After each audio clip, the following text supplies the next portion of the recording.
Welcome everyone to today's Concern Primary Debates motion workshop.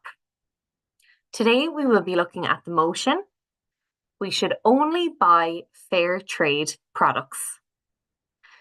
In this workshop, we're going to delve a little deeper into the motion and we're going to do some classroom activities along the way.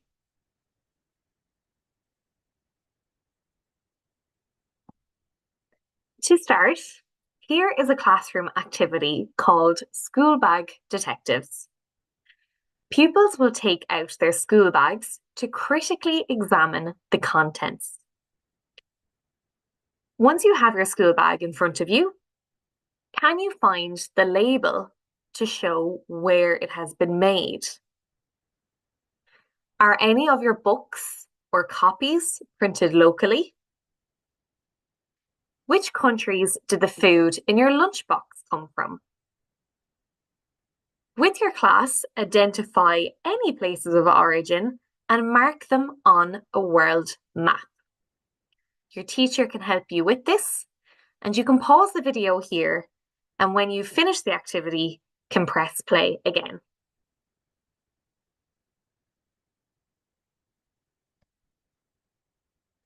Next, let's break down today's motion and look at some of the key words that are involved. Only, used to show that there is a single one or very few of something, or that there are no others.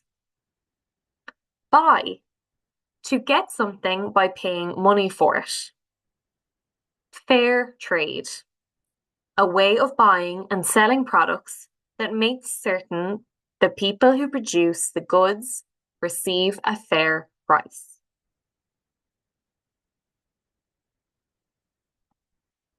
This motion links to the following Sustainable Development Goals, or SDGs. SDG 1, no poverty. SDG 8, decent work and economic growth.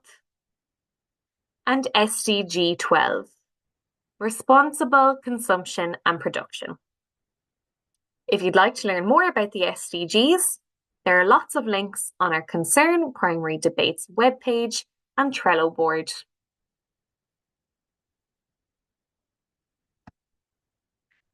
Fairtrade is an international movement which works with 2 million farmers and workers across 70 countries so they can improve their living standards, invest in their communities and businesses, and protect the environment. Fair trade changes the way trade works through better prices, decent working conditions, and a fair deal for farmers and workers in lower income countries. You can spot items that are produced and sold by Fairtrade by looking out for the Fairtrade logo, which you can see here on screen. So how does this motion link to the work of concern? People living in extreme poverty struggle to earn enough money to ensure that their families have enough to eat, get adequate healthcare, and an education.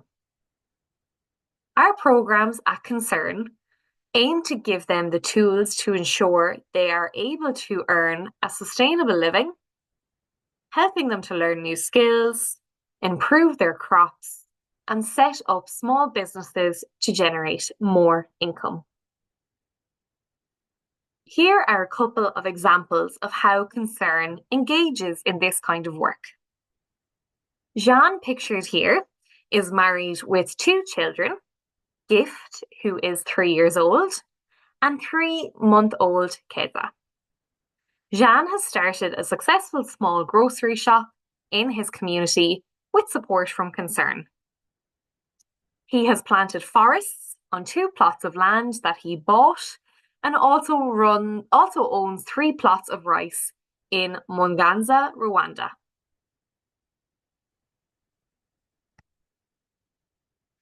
Concern also works in collaboration with the State Ministry of Agriculture in South Sudan and with support from the USAID, implement the farm input seed trade.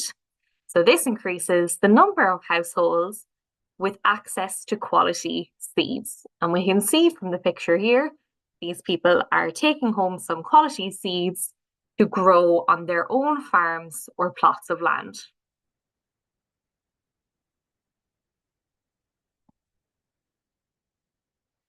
Back in the 1970s, Concern founded the Heart Handicraft Women's Project to help provide an income to women in Bangladesh by using their skills in sewing, crochet, as well as a wide variety of other arts and crafts. In the 1990s, it became its own independent organisation that continues to provide an income to local women by selling their work in local markets as well as to countries worldwide.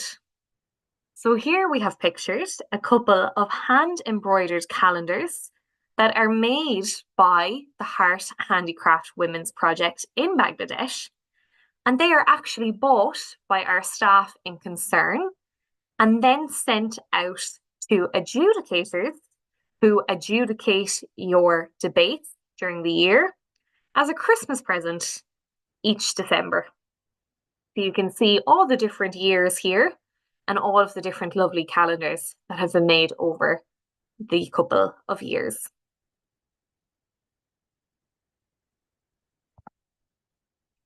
Now we have time for another classroom activity.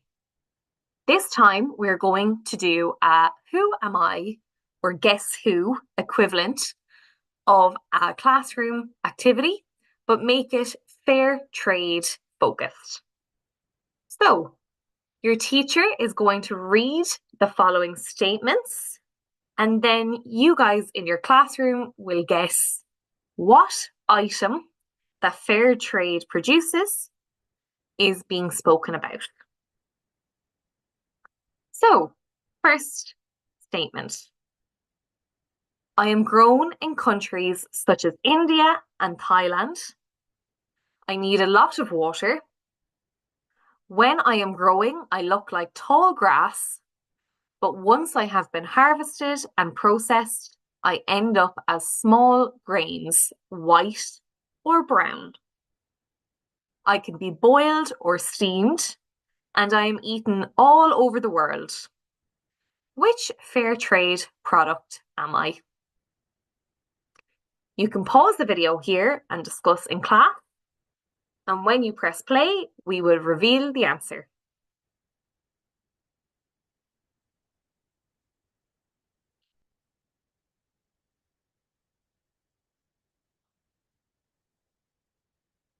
The answer is fair trade rice.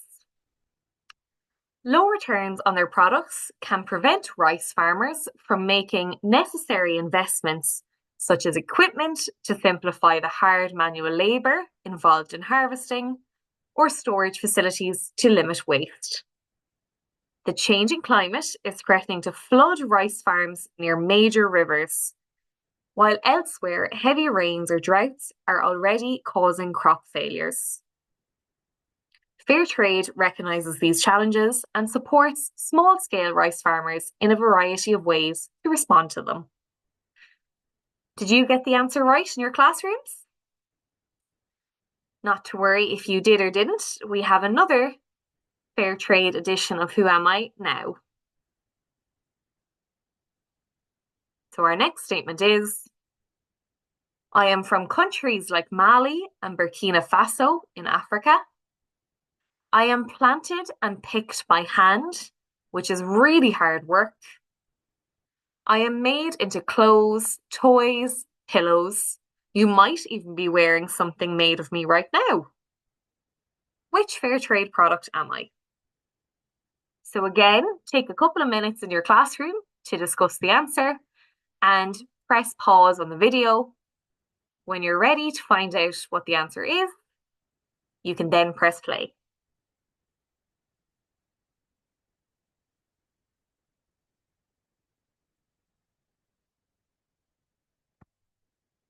The answer is Fairtrade cotton.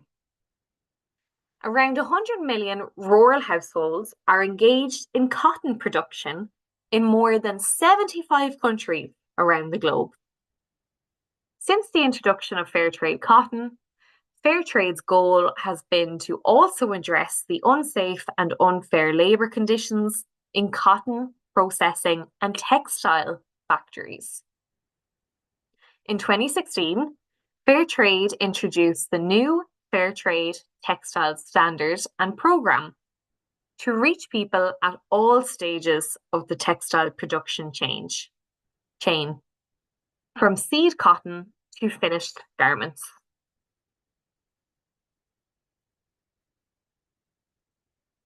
Did you guys get the answer right? If not, we have one more Fairtrade edition of Who Am I to go. So let's see what the next statement is.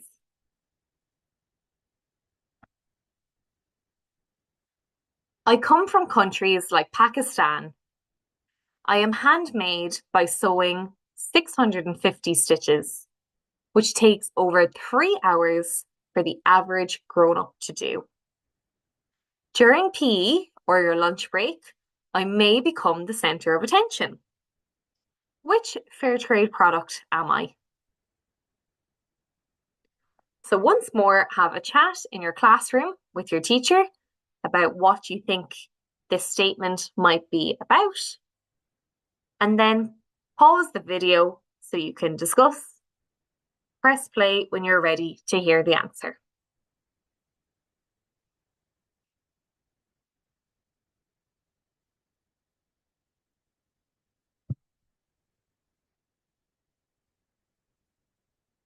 The answer is Fairtrade sports balls.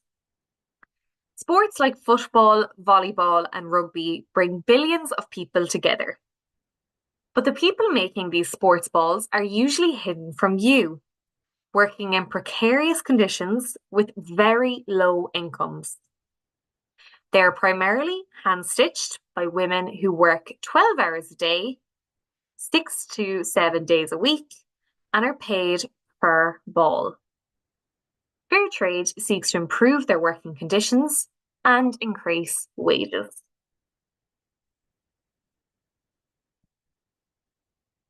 So once again, our motion is we should only buy Fairtrade products.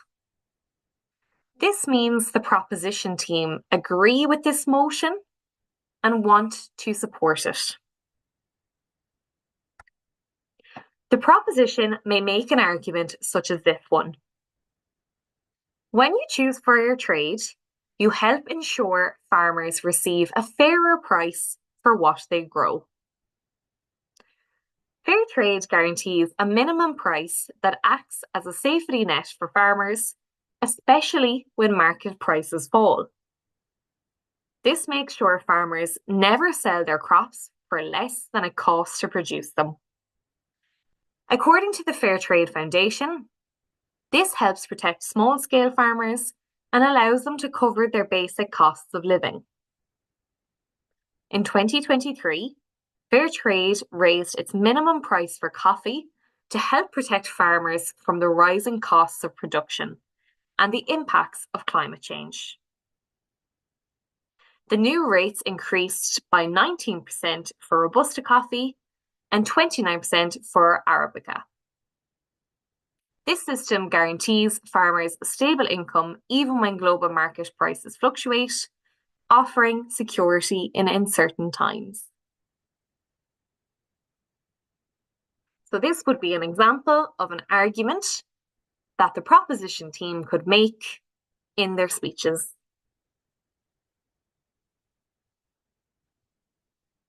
Once again, our motion is we should only buy Fairtrade products. This means the opposition team disagree with this motion and want to disprove it. The opposition may make an argument such as this one. Fairtrade benefits certified farmers, but may not benefit the workers they hire.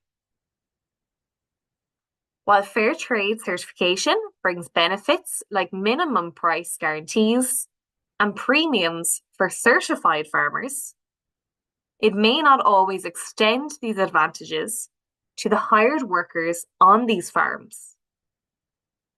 Several studies have noted that the benefits of Fairtrade certification often focus more on farm owners and cooperative members than on labourers.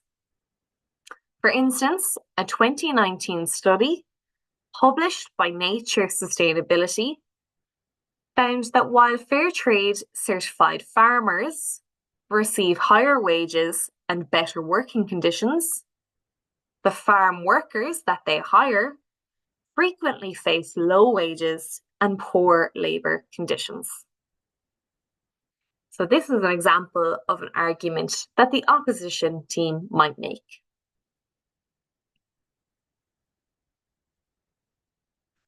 Finally, we come to our last classroom activity. So for this activity, you can do it outside of today's workshop at a later time or at the end of the video. We're asking you to create a poster with tips on some sustainable shopping ideas. So before you take out your arts and crafts supplies, take a moment to reflect on some of the topics we should consider when buying goods. So as a class, or maybe in your groups, discuss some of the things that are important when we're shopping sustainably. Should we be considering workers' rights? Should we be looking at goods that are made locally? What about products that are eco-friendly or are fair trade? There are also potentially homemade products or ones that are sustainably sourced. It's also important to look at our products to see if they are reusable and recyclable. Are our products of a high quality and do they need to be replaced, or will they last a very long time? And therefore, what might be their carbon footprint and how far have they had to travel for us to buy them in our local shops? Or are we buying them online from very far away? So discuss this as a class and maybe with your teacher too, and see what ideas come to the fore or how you guys see sustainable shopping in your communities. When you've created your posters, maybe you can ask your teacher to take a photo of this and post it up on your school's social media, and you can tag @ConcernDebates or @ConcernActive on social media platforms to keep us in the loop. Even better, perhaps you can put the poster up around your own school or local community.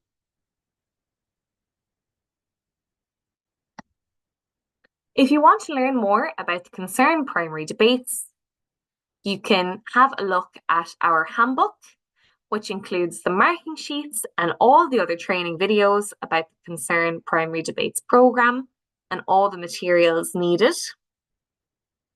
You can also have a look at our primary debates YouTube playlist. And if you want more information, you can contact Concern at primarydebates@concern.net.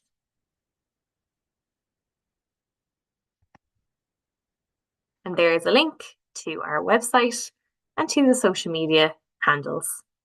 So the very best luck in your upcoming debates, and hopefully we'll have you join us for our next motion workshop.